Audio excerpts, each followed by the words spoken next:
On the island of Sumatra, Indonesia, the Leuser Ecosystem is the last place on Earth where tiger, rhino, elephant and orangutan coexist under the same canopy.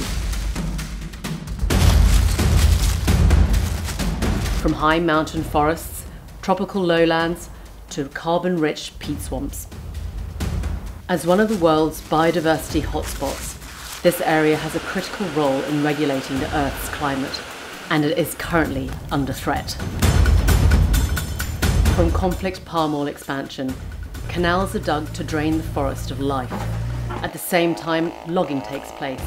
Fires are lit, allowing poachers to go deeper into the forest and going after its iconic species.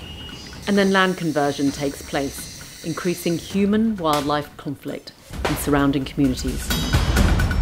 Come with us to one of the last great forests of Asia, where we come face to face with one of our closest living relatives.